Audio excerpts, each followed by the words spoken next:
Een van die bekendste liedjies oor geld was Wie kan doen met 'n miljoen. My naam is Wouter Snyman en ons gesels bietjie om ekstra inkomste te genereer. Nou ek seker as ek jou die vraag kan vra, kan jy doen met 'n ekstra miljoen? Gaan jy dadelik ja sê. Die vraag is, hoe kan ek ekstra inkomste verdien? Buite miskien my daaglikse werk. Ek dink dit is baie eenvoudig, is dat mense betaal vir 3 goed. 1 vir dienste, tweede ding vir produkte en die derde ding vir kundigheid, kennis. So miskien om die derde een te begin is om te sê, maar wat het jy 'n passie voor? Wat is dit wat jy regtig goed doen in jou daaglikse werk? Of dalk is dit 'n passie wat jy het en in die aande beoefen jy dit. Ek praat nou onlangs met 'n jong seun wat 'n passie het om basgitaar te speel. En hy het 'n absolute behoefte om te sê, maar hoe kan ek meer inkomste verdien? Terwyl ek met hom gesels, sê hy vir my, maar hy het nie veel ander kundigheid nie. Sê ek, maar kom ons werk met dit wat jy het.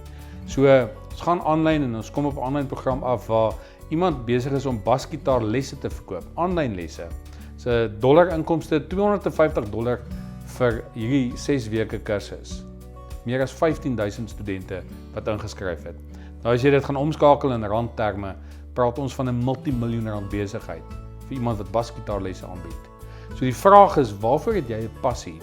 En dan is dit doodgewoon net om te kan skep in 'n of 'n kursus of 'n e-boek. Deesdae is dit die maklikste ding om 'n e-boek op Amazon te laat verskyn. Jy moet doodgewoon net iemand kan kry wat dit vir jou gaan tik.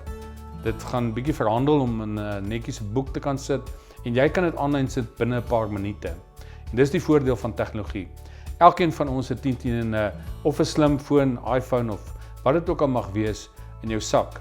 En die tipe video-kwaliteit wat jy kan neem daarmee beteken jy kan kursusse aanlyn sit sonder dat jy baie geld hoef te hê. Al wat jy net moet doen is om te verstaan dat mense bereid is om te betaal vir kundigheid, vir produkte en vir dienste. Maak dit seker dat wanneer jy dit doen, jy dit die beste doen, so jou kwaliteit moet goed wees. Gaan kyk tipies, gaan doen 'n bietjie navorsing aanlyn oor watse tipe produkte is daar beskikbaar in dit waar jy kundigheid het.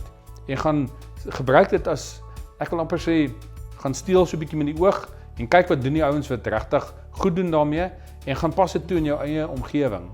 Daar's daagliks mense met wie ek gesels wat die vermoë het om vir homself addisionele inkomste gaan skep. Alternatiewe opsies is byvoorbeeld soos 'n beleggingseiendom.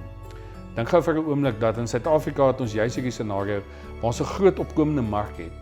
Baie mense wat wil beweeg van 1 of 'n 2 slaapkamer, dalk is dit 'n shack en hy het die behoefte om in 'n huis te kom bly. Daai middelmatige huis wat so 750,000 na 1.2 miljoen rand kos. Daar gaan altyd iemand wees wat daar wil bly. Maak seker jy doen jou huiswerk baie goed. Lekker ding van eiendomsbeleggings om ekstra inkomste te verdien is dat daai transaksie van die eeu kom so elke week verby. Jy moet net huiswerk doen. So en in daai konteks is dit baie maklik. Gaan kyk wat is die huur in daai omgewing, wat is die behoefte, is daar enigstens leegstaan faktor, menende is daar huise wat leeg staan wat dalk vir jou 'n risiko kan wees. So en doen jou huiswerk mooi. Jy kan baie vinnig vir jou ekstra inkomste verdien deur dalk byvoorbeeld so 'n tipe van huis hê. Een van die beste beleggings deesdae is aftreeoorde. Dit gaan so klein bietjie duurder wees, maar daar's 'n massiewe tekort. So spring vinnig want ek sien daar's baie mense wat in daai rigting begin beweeg, maar daar's tipies geleentheid daarso. 'n Laaste wenk is dalk, hoekom gaan vra jy nie vir jou baas vir 'n verhoging nie? Onthou nou net, mense betaal nie vir jou tyd nie. Hulle betaal vir die waarde wat jy toevoeg in daai tyd.